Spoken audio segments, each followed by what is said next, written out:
and welcome to another Go Toys Go video. Today we're going to take another look at crazy old video game print ads.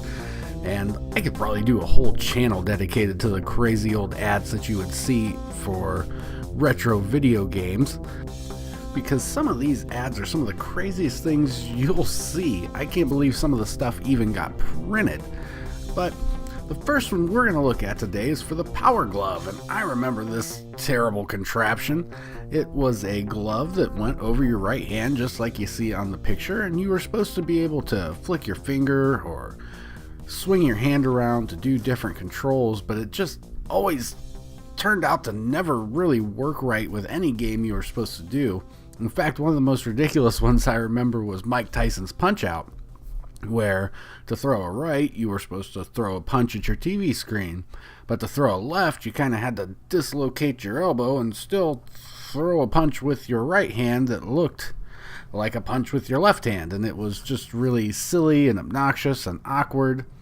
And I remember there was an old movie called The Wizard where the main antagonist turns around and he was playing the game Rad Racer with the Power Glove on, and he turns around and he says, "The Power Glove, it's so bad." And I wish I would have listened to that, because it really was that bad.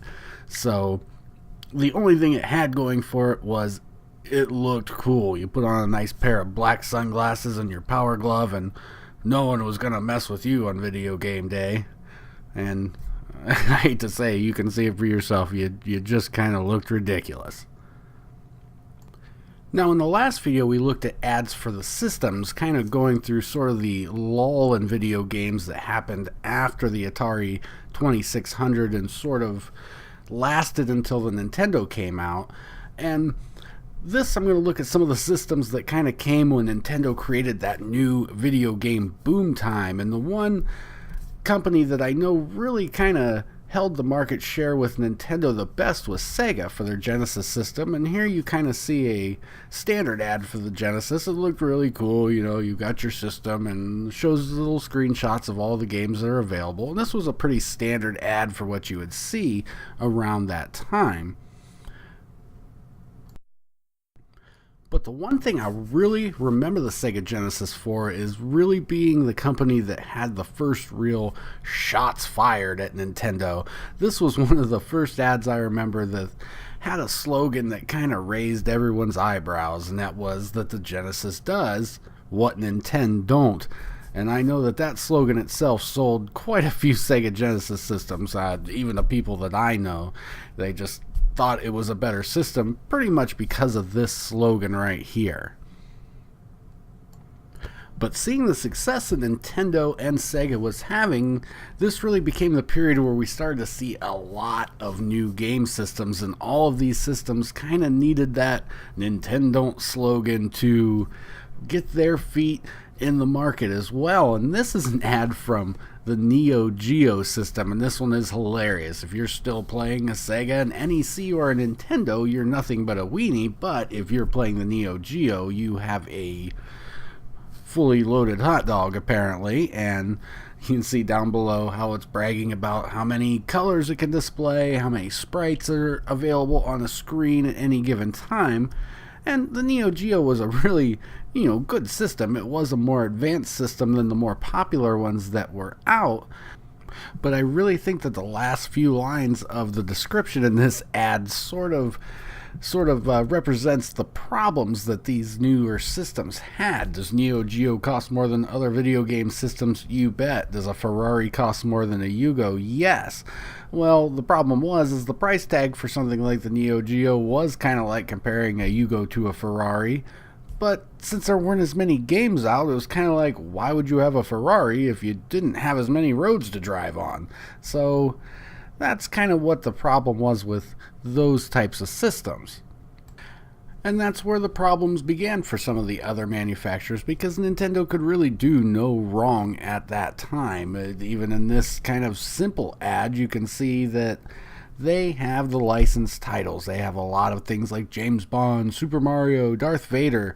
So that really just kind of brought everyone to the Nintendo Even though the gaming systems were becoming more advanced and going to CD, Nintendo could still just throw out a cartridge system and say, here, everybody buy it, and everybody kind of did. I know a ton of people that still had the Nintendo 64, even though there really were better systems out at the time.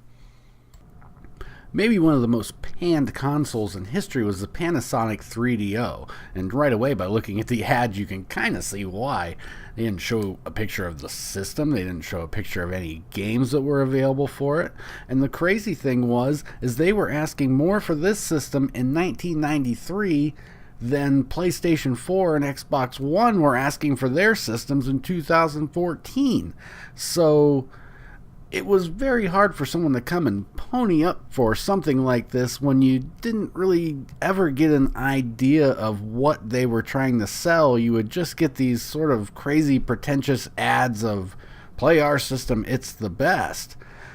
But I don't know if you could call a system that's the best that showcased games that promoted themselves as interactive romantic comedies. And that was sort of the thing with the 3DO, is yes, it had all of this crazy CD technology and it could show live video and things like that, but no one really did anything useful with it, and they just kind of had silly games like this come out that really made you not take the system seriously at all.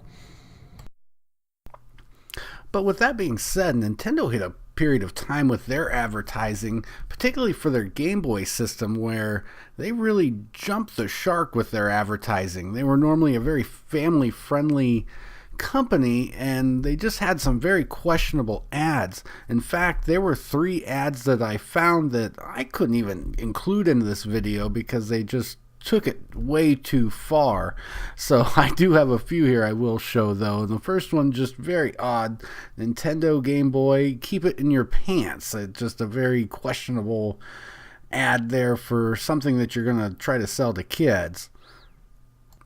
But the craziness with the Game Boy didn't stop there. Here's another crazy one I found. Game Boy, more fun than a ferret down your trousers. It's hardly a glowing endorsement for the system itself, but it was also more fun than a hole in the head. So I hate to say, I think anybody that has a hole in their head would think of a ton of things less fun than the Game Boy that would be more fun than a hole in the head as well. So the Game Boy really had some outrageous things that they did to try to sell that system. But one of my personal favorites of old retro video game marketing would have to be the kid playing the game with the uber intense face. And as you can see here in this ad for Fester's Quest for the NES, we've got a young man here really intensely playing the title screen of Fester's Quest. I would hope that that face would be more reserved for perhaps a boss battle or something, but no, just straight up seeing Lurch brought that look to his face. But I'm not sure anyone could be more into their game than this young man playing his version of Gargoyle's Quest. Now, graphics so real you'll forget it's a game, except for the fact that it was played on the green and white LED screen of the Game Boy, so I'm not sure exactly how real those graphics could be, but oh boy, by the look on his face, I better check it out just to make sure. But why stop with one intense face when you can get 2 intense faces together head to head getting ready to clash in some Acclaim's WrestleMania for the NES?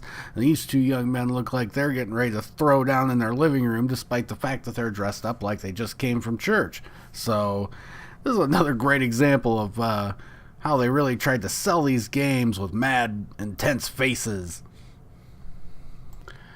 But if standing 2 inches from your buddy's face is still too hygienic for you, you have this wonderfully disgusting ad from Sega for the game Panic for Sega CD. And I really think that I better just wrap this video up right here. I think I've seen enough for the day. Oh my goodness. I can't believe this actually hit a magazine shelf somewhere.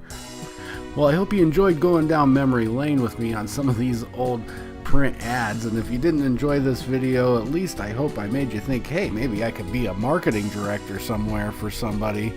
just seeing how awful some of these advertisements really were. But if you did like the video, please hit the like button, and if you have any ideas or know of any print ads I should make fun of in the future, just send me a link to those and I'd be happy to look at those. And subscribe to the channel. Until next time, goodbye.